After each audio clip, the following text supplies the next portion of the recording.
Vous écoutez la radio Campus, Alma Mater, c'est l'heure du journal.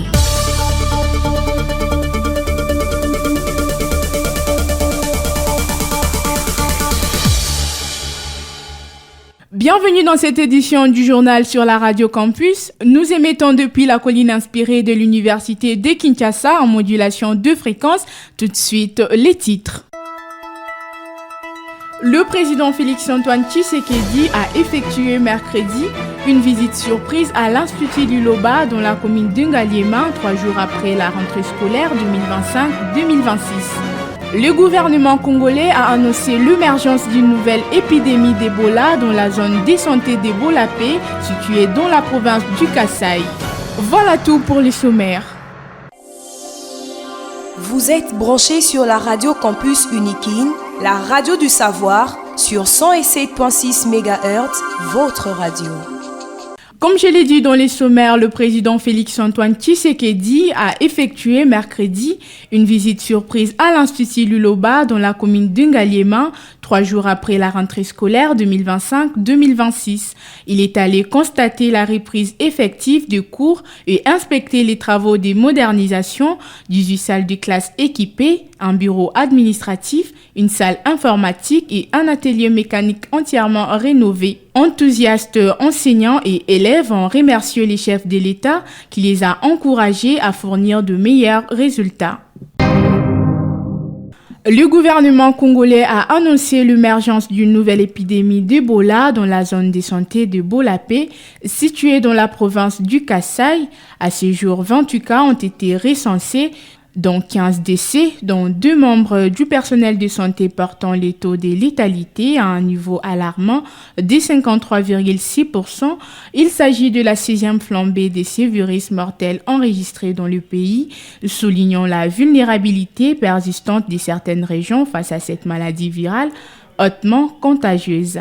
Les autorités sanitaires locales et internationales renforcent leurs efforts pour contenir la propagation et protéger les populations à risque.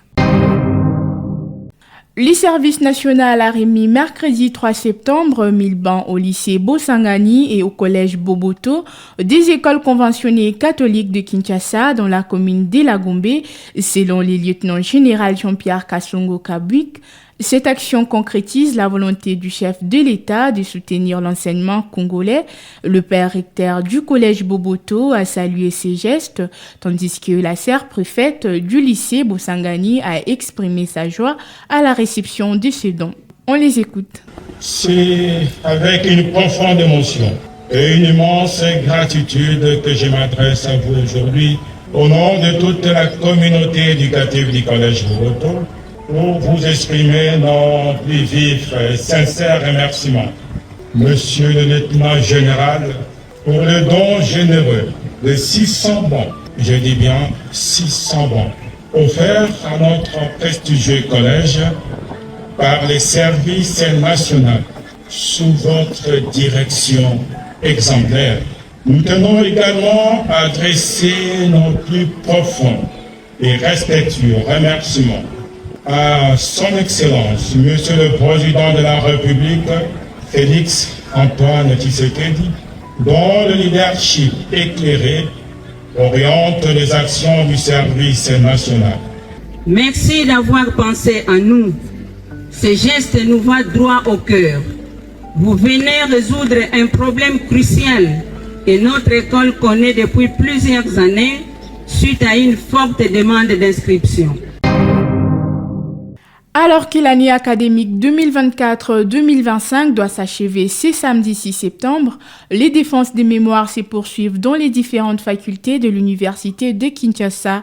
La radio Campus était sur le terrain pour constater l'effectivité de ces soutenances, dont ces reportages signés Francine Machingi.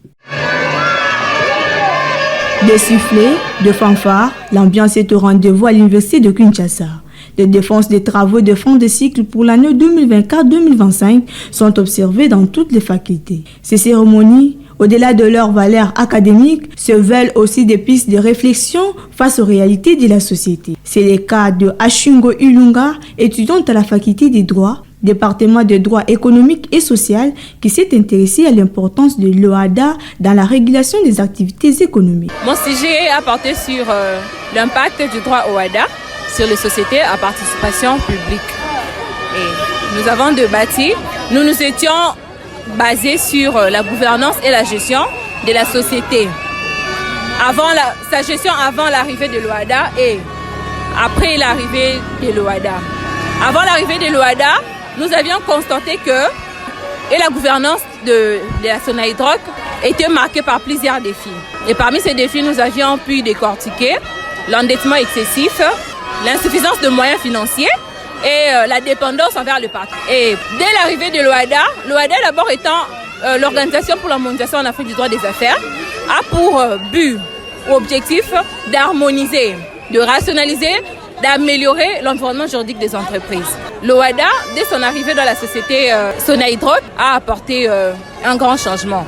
Sur le plan gestion et gouvernance, tel que nous l'avions dit, nous avions constaté que l'OHADA étant d'abord un bras de fer qui vient juste pour améliorer ce secteur où il y avait d'embûches et pour raffiner. L'OHADA a bien mis ses organes en marche et là, il y a eu vraiment un très bon résultat en fait au final. Et sur ce, nous avons eu à proposer aux d'autres sociétés à participation publique, hormis la Sonaïdroc, de mettre en application les normes et les réglementations de l'OHADA, de bien suivre parce que l'OHADA est là juste pour améliorer le secteur. Dans la même optique, Séraphin Obuto, étudiant à la faculté des sciences sociales, administratives et politiques, a travaillé sur l'intelligence artificielle et la souveraineté numérique, un sujet au cœur des enjeux contemporains. Je venais de défendre mon mémoire qui a porté sur intelligence artificielle et souveraineté numérique, analyse des facteurs créateurs du nouvel ordre mondial technologique. Alors, la problématique qui a tourné dans cette analyse était celle de savoir comment l'intelligence artificielle transforme-t-elle la notion de la souveraineté numérique et quelles sont les conditions permettant aux États de garantir leur autonomie stratégique face à la concentration du pouvoir technologique entre les mains d'un certain nombre d'acteurs transnationaux comme certaines entreprises multinationales. Alors face à cette question, nous avons quand même essayé de donner certains éclairages. Entre autres, aujourd'hui, le développement de l'intelligence artificielle transforme cette notion de souveraineté numérique en la déplaçant de la dimension territoriale seulement vers une certaine dimension où l'État doit avoir un certain contrôle sur le plan infrastructurel. Alors, face à la concentration du pouvoir technologique entre les mains d'un certain nombre d'acteurs privés, les États aujourd'hui sont appelés à investir massivement dans la recherche et le développement sur la technologie afin d'avoir des leviers ou bien de certaines technologies pouvant leur permettre de garder une certaine autonomie pour ne pas être vulnérables face à certains acteurs ou bien certains acteurs ou face à certaines entreprises comme Google, les GAFAM, les Batex qui aujourd'hui détiennent les leviers de puissance des domaines technologiques. Autant de thématiques qui illustrent la richesse et la diversité de recherches menées à l'Université de Kinshasa. Ces défenses prendront fin ce samedi 6 septembre avec la cérémonie officielle de collation des grades académiques qui sera présidée par le recteur de l'Université de Kinshasa, le professeur Jean-Marie Kayembentumba. Restons à l'université de Kinshasa où les comités de gestion informent la communauté universitaire que, conformément à l'instruction académique numéro 026, la cérémonie de clôture de l'année académique 2024-2025 et la collation du grade auront lieu les samedis 6 septembre 2025. Les facultés sont priées de transmettre les résultats des délibérations au secrétariat général académique au plus tard le vendredi 5 septembre 2025. Communiqué signé le secrétaire général académique de l'université de Kinshasa, le professeur Charles Odiko. Bouclons ce journal par cette page noire. Le professeur Georges Nsumbu Kabamba, figure éminente de la faculté de droit de l'université de Kinshasa, s'est éteint ce jeudi 4 septembre 2025 au centre hospitalier Monkolé. Son départ laisse un grand vide tant dans les milieux universitaires que dans la mémoire de ses étudiants. Que son âme repose en paix. Vous l'avez certainement compris, c'est la fin de ce journal présenté par Divine Gomba, mais avant de nous séparer, je vous rappelle l'essentiel de l'actualité. Le président Félix-Antoine Tshisekedi a effectué mercredi une visite surprise à l'Institut Luloba dans la commune d'Engaliema 3 jours après la rentrée scolaire 2025-2026. Le gouvernement congolais a annoncé l'émergence d'une nouvelle épidémie d'Ebola dans la zone de santé de Bolapé, située dans la province du Kasaï. Ce journal est complètement terminé, mis en onde par Emmanuel Boutella, concours rédactionnel, Jean-Paul Koutoumissa, Lucien Pungwe, Francine Machingi, à la technique, Sylvain Chizungu, Jason Boudem, sous la supervision de Luxen Kinounou. L'actualité se poursuit sur la 107.6 MHz et sur notre site internet www.unikin.ac.cd.